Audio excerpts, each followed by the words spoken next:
রাশিয়ার নতুন hypersonic ballistic মিসাইলকে ঠেকানোর ক্ষমতা বিশ্বের কোনো দেশের নেই, দাবি পুতিনের। ইউরোপের যে কোনো প্রান্তে হামলা চালাতে সক্ষম এটি। কোনো ধরনের নিষেধাজ্ঞাকে তোয়াক্কা না করে পরমাণু কর্মসূচি আরও জোরদারের ঘোষণা ইরানের। উন্নত প্রযুক্তির নতুন সেন্ট্রিফিউজ বসানোর সিদ্ধান্ত। একের পর এক অভিযোগ আর জনরোষে বড় ধাক্কা। বিশ্বের অন্যতম শীর্ষ ধনী গৌতম আদানির ব্যাপক ধস নেমেছে মোদি ঘনিষ্ঠ ব্যবসায়ী গ্রুপটির শেয়ারে।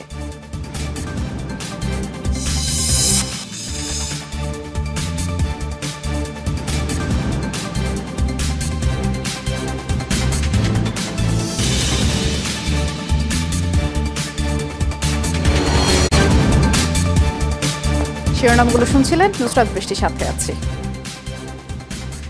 রাশিয়ার ছোড়া আলোচিত ওরেশনিক ক্ষেপণাস্ত্রকে ঠেকানোর মতো প্রতিরক্ষা ব্যবস্থা বিশ্বে নেই। অন্য কোনো দেশের কাছে এ ধরনের অত্যাধুনিক মিসাইল নেই, এমন দাবি করেছেন রুশ প্রেসিডেন্ট ভ্লাদিমির পুতিন। বলেছেন ইউরোপের যে কোনো প্রান্তেই হামলা চালাতে সক্ষম এই সমরাস্ত্র। প্রতি সেকেন্ডে 2.5 থেকে 3 কিলোমিটার দূরত্ব অতিক্রম করতে পারে ওরেশনিক, বহন করতে পারে পারমাণবিক অস্ত্র। রণক্ষেত্রে পরীক্ষার মধ্য দিয়ে নতুন ক্ষেপণাস্ত্র উন্মোচন করে আলোড়ন তুলেছে রাশিয়া। মাঝারি পাল্লার ওরেশনিক নামের হাইপারসনিক ব্যালিস্টিক মিসাইলটির সক্ষমতা দুশ্চিন্তায় ফেলেছে পশ্চিমাদের। নিজেদের নতুন মিসাইল সিস্টেম নিয়ে ভয় জাগানো বার্তা দিচ্ছেন খোদ রুশ প্রেসিডেন্টই। ভ্লাদিমির পুতিনের দাবি, দেখতে আন্তঃমহাদেশীয় ক্ষেপণাস্ত্রের মতো এই ওরেশনিক শব্দের চেয়ে 10 গুণ গতিতে আঘাত এনেছে ইউক্রেনে। বিশ্বের আর কোনো দেশের কাছে বর্তমানে এই ক্ষেপণাস্ত্র নেই বলেও দাবি পুতিনের। এমন অস্ত্র এখন পর্যন্ত বিশ্বের আর কারো কাছেই নেই। আমরা জানি অনেকেই এই ধরনের অস্ত্র তৈরির চেষ্টা করছে, 1-2 বছরের মধ্যে তৈরি করেও ফেলতে পারে, কিন্তু গুরুত্বপূর্ণ বিষয় হচ্ছে আমাদের ভান্ডারে এখনই রয়েছে এই অস্ত্র। এক মিসাইলই রয়েছে 6টি ওয়ারহেড। পারমাণবিক অস্ত্র বহনেও সক্ষম এটি। 3000 কিলোমিটার পর্যন্ত অতিক্রম করতে সক্ষম নতুন প্রজন্মের মধ্যম পাল্লার এই রুশ ক্ষেপণাস্ত্র। পুতিনের দাবি, তাদের ওরেশনিককে প্রতিহত করতে পারে এমন প্রতিরক্ষা ব্যবস্থা নেই পৃথিবীতে। এই মিসাইলকে ঠেকানোর কোনো উপায় এখনো তৈরি হয়নি। এই অস্ত্রের পাল্লার উপর ভিত্তি করে বলতে চাই, এটি পুরো ইউরোপের যে কোনো স্থানে নির্ভুল হামলা চালাতে পারবে। ইউক্রেনে ওরেশনিকের প্রথম পরীক্ষা সফল হয়েছে বলে দাবি রুশ প্রেসিডেন্টের। জানান, যুদ্ধের মধ্যেই এর পরীক্ষা অব্যাহত রাখবে দেশটি। প্রয়োজনে ব্যবহার করা হবে হামলা চালাতেও। আমাদের সামরিক বাহিনীর সদস্য, রুশ নাগরিক এবং যারা রাশিয়াকে ব্ল্যাকমেইলের চেষ্টা করছে সবাইকে নতুন মধ্যম পাল্লার মিসাইল সিস্টেমটি সম্পর্কে জানিয়েছি। আমাদের তথ্য বলছে পরীক্ষা সফল হয়েছে। যুদ্ধ পরিস্থিতির মধ্যেই আমরা এই পরীক্ষা চালিয়ে যাব। ব্যবহারের জন্য আমাদের ভান্ডারে যথেষ্ট পরিমাণ ওরেশনিক মিসাইল রয়েছে।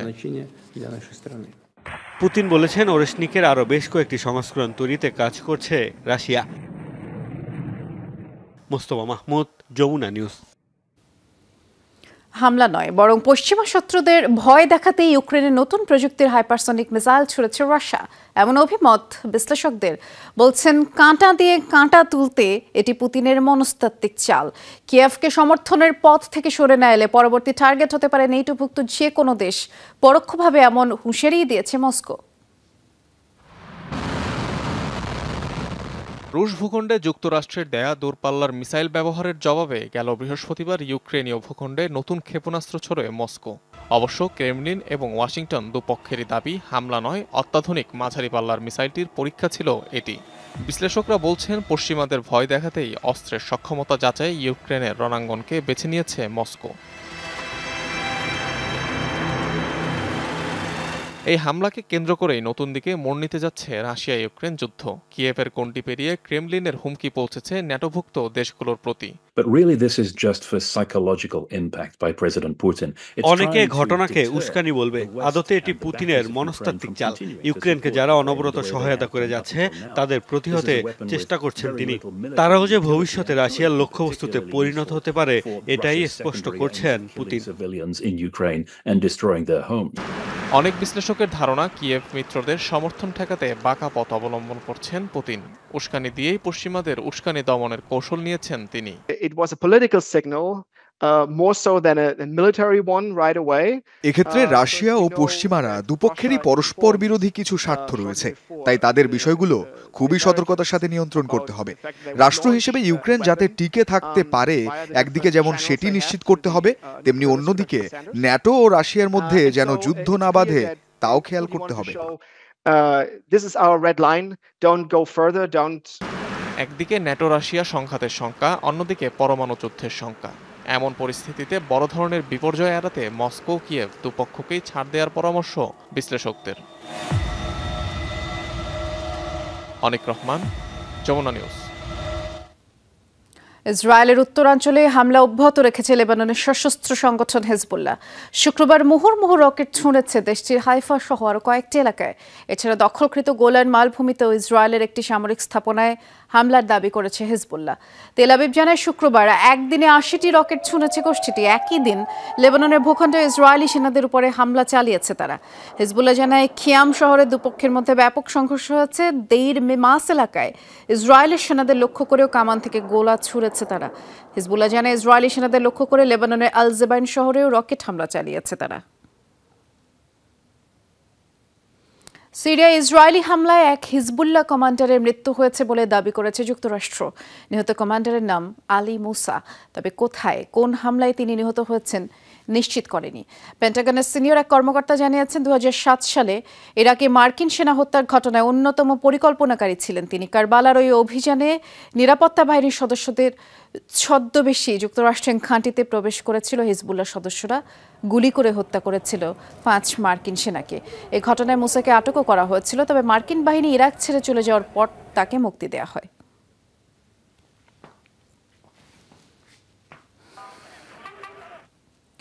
কোনো ধরনের নিষেধাজ্ঞাকে তোয়াক্কা না করে পরমাণু কর্মসূচি আরও জোরদার করার ঘোষণা দিয়েছে মধ্যপ্রাচ্যের অন্যতম পরাশক্তি ইরান।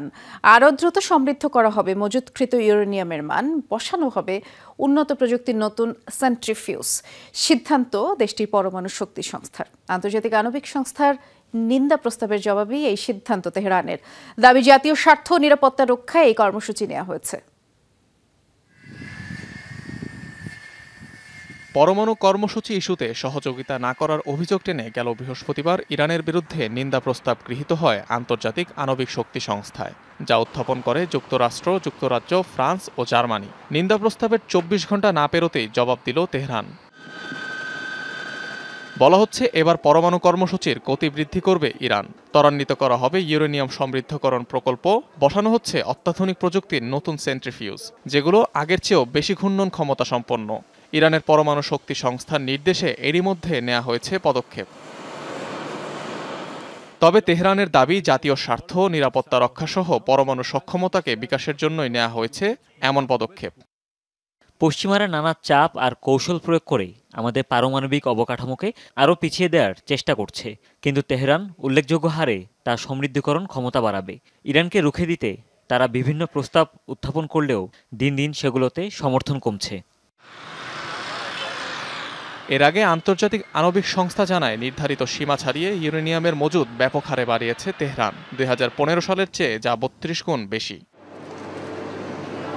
ইউরেনিয়াম সমৃদ্ধকরণ প্রকল্পে মূলত সেন্ট্রিফিউজ হলো এক ধরনের ঘূর্ণায়মান যন্ত্র, যার সাহায্যে অপরিশোধিত ইউরেনিয়াম থেকে অন্যান্য পদার্থ আলাদা করে সমৃদ্ধ করা হয় ইউরেনিয়ামের মান।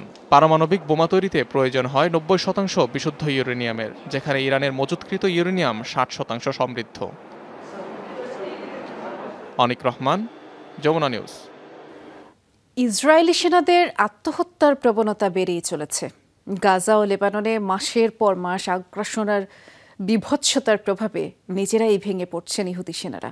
এ পর্যন্ত ৬ জনের আত্মহননের খবর পাওয়া গেছে, তবে প্রকৃত সংখ্যা আরও অনেক বেশি বলেই দাবি দেশটির গণমাধ্যমের। মানসিক অসুস্থতার জন্য চিকিৎসাও নিচ্ছেন সামরিক বাহিনীর হাজার হাজার সদস্য। ৩৬০ কিলোমিটারের গাজা পুরোটাই এক ধ্বংসস্তূপ। মাইলের পর মাইল এলাকায় ইসরায়েলি তাণ্ডবের চিহ্ন। ছড়িয়ে থাকা ইট কংক্রিটের আবর্জনার নিচে চাপা পড়ে আছে অসংখ্য মরদেহ। পচা গলা লাশের গন্ধ উপত্যকা জুড়ে। ৪৪,০০০-এর বেশি মানুষের মৃত্যু। কারো না কারো গুলিতে কোনো না কোনো সেনার ছোড়া বোমার আঘাতে গেছে এক একটি প্রাণ। প্রায় 14 মাসের ধ্বংসযজ্ঞ, একটি গোটা জাতিকে নিশ্চিহ্নের পরিকল্পনা এবং নির্দেশদাতা নেতানিয়াহু গ্যালান্ট কাজরা। তবে তা বাস্তবায়ন হচ্ছে ইসরায়েলি সেনাদের হাত ধরে। তাই গাজার এই নির্মমতার সবচেয়ে বড় সাক্ষী তারাই। ইসরায়েলি সেনাবাহিনীর এই সদস্যদেরও নিশ্চয়ই পরিবার আছে। শিশু হত্যাকারীদের বাড়িতেই হয়তো রয়েছে নিজের সন্তান। আগ্রাসনের মুহূর্তে কি কখনো মনে পড়ে সেই মুখ? নিষ্ঠুরতার মুহূর্তে কখনো কি বাধা দেয় বিবেক? গাজার পর লেবানন, বেড়েছে ইসরায়েলি অভিযানের পরিধি। খোদ সেনারাই জানিয়েছেন ক্লান্তি আর অবসাদের গল্প।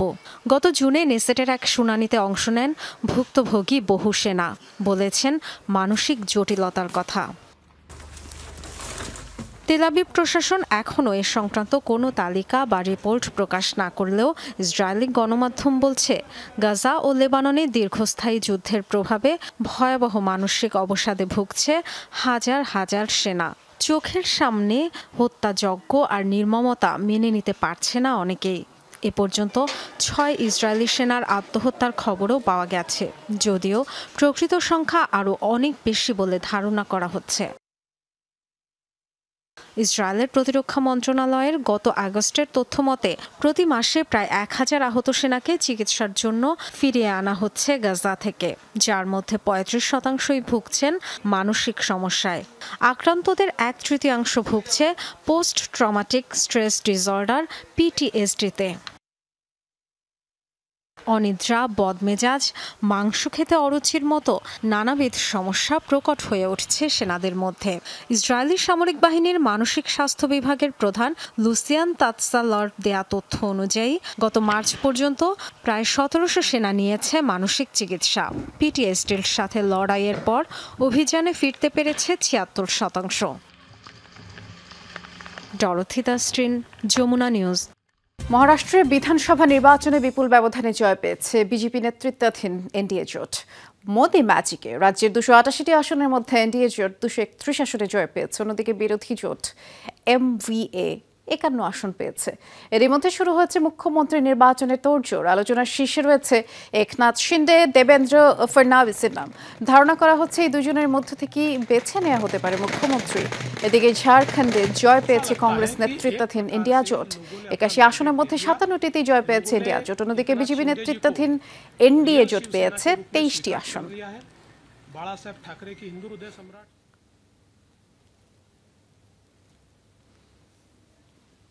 ব্যাপক সহিংসতার জেরে মণিপুরে বিপুল সংখ্যক সেনা উপস্থিতি বাড়াচ্ছে ভারত। জাতিগত সংঘাত বন্ধে মিয়ানমারের সীমান্তবর্তী রাজ্যটিতে নতুন করে 10,800 সেনা মোতায়েন করা হচ্ছে। রাজ্যের প্রধান নিরাপত্তা উপদেষ্টা কুলদীপ সিং এই তথ্য নিশ্চিত করেছেন। জানিয়েছেন ভারতের সামরিক বাহিনীর অতিরিক্ত 90টি কোম্পানি মণিপুরে কাজ করবে। এর ফলে বর্তমানে সেখানে কোম্পানির সংখ্যা দাঁড়াবে 288-তে। প্রধান নিরাপত্তা উপদেষ্টা জানিয়েছেন 2023 সালের মে মাসের পর থেকে এখন পর্যন্ত সংঘাত সহিংসতায় মণিপুরে 258 জনের প্রাণ গেছে। এছাড়াও ব্যাপক লুটপাটের ঘটনা ঘটেছে। একের পর এক আইনি জটিলতা, চুক্তি বাতিল, শেয়ার বাজারে পতনের প্রভাবে ব্যাপক চাপে ভারতীয় ধনকুবের গৌতম আদানি। দেশে বিদেশে বড়সড় ধাক্কার মুখে আদানির ব্যবসায়িক সাম্রাজ্য। যুক্তরাষ্ট্র, কেনিয়া, অস্ট্রেলিয়ায় ধস নেমেছে এই গ্রুপটির শেয়ারে। দেশেও বিরোধী দলগুলোর রোষের মুখে পড়েছে নরেন্দ্র মোদীর বন্ধু। ভারতের অন্তত 13টি সামুদ্রিক বন্দরের নিয়ন্ত্রণ, 60টি গুরুত্বপূর্ণ বিমানবন্দর দেখভালের দায়িত্ব, বেশ কয়েকটি মেগা প্রজেক্ট পরিচালনা, রয়েছে 6টি কয়লা বিদ্যুৎ কেন্দ্র সহ ভারতের বৃহত্তম সিমেন্ট ব্যবসা। ভারতীয় অর্থনীতির সাথে অঙ্গাঙ্গিভাবে জড়িত গৌতম আদানির নাম। দেশে প্রশাসনের তরফ থেকে নানা সুবিধা পেলেও দেশের বাইরে হঠাৎই বেশ চাপের মুখে ভারতীয় ধনকুবের। আর্থিক কেলেঙ্কারির অভিযোগে গেল সপ্তাহের শেষে ভারতীয় এই ধনকুবেরের বিরুদ্ধে চার্জশিট দায়ের করে মার্কিন বিচার বিভাগ। জারি করা হয় গ্রেফতারি পরোয়ানাও।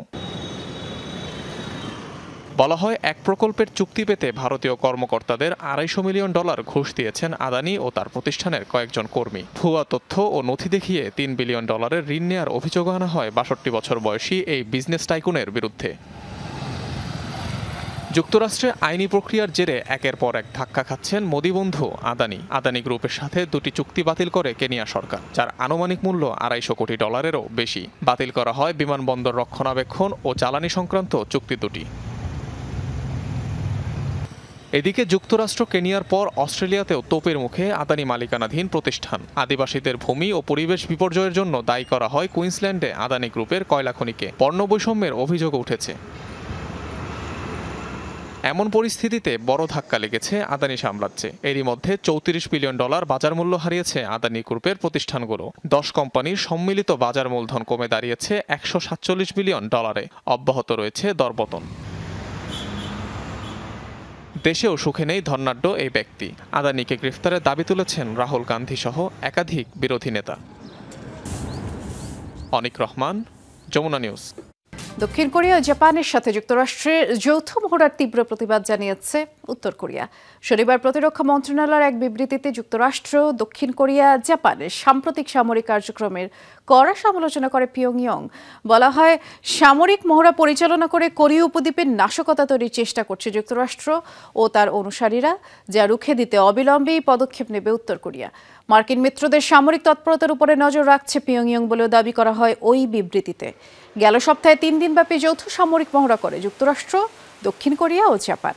মার্কিন পারমাণবিক রণতরী সহ যাতে অংশ নেয় নানা ধাঁচের fighter jet, marine petrol aircraft.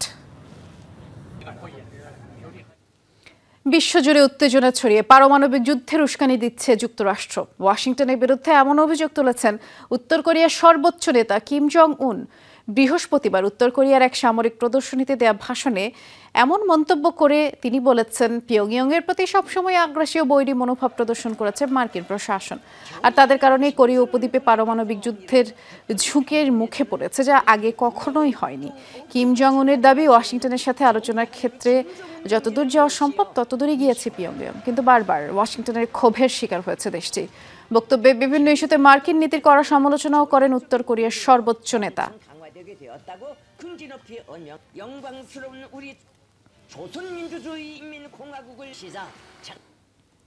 যুক্তরাজ্যে মার্কিন দূতাবাসের সামনে সন্দেহজনক বস্তুতে ঘটনা হলো নিয়ন্ত্রিত বিস্ফোরণ। শুক্রবার লন্ডনে এই ঘটনা ঘটে। লন্ডন মেট্রোপলিটন পুলিশ জানিয়েছে, দূতাবাস ভবনের পাশে ওই সন্দেহজনক বস্তুটি পাওয়া যায়। এই ঘটনায় তদন্ত চলছে। বর্তমানে মার্কিন দূতাবাস ভবনের আশপাশ ঘিরে রেখেছে নিরাপত্তা বাহিনীর সদস্যরা। এদিন টেমস নদীর দক্ষিণ পাশে সুরক্ষিত এলাকা হিসেবে চিহ্নিত 9 এলমস এলাকা থেকে বিস্ফোরণের শব্দ শোনা যায়। পরে সামাজিক মাধ্যম এক্সের এক পোস্টে লন্ডন পুলিশ জানিয়েছে, শব্দটি পুলিশের ঘটানো নিয়ন্ত্রিত বিস্ফোরণের। এক বিবৃতিতে মার্কিন দূতাবাস জানিয়েছে, এই ঘটনার পরও তাদের কার্যক্রম চলমান রয়েছে।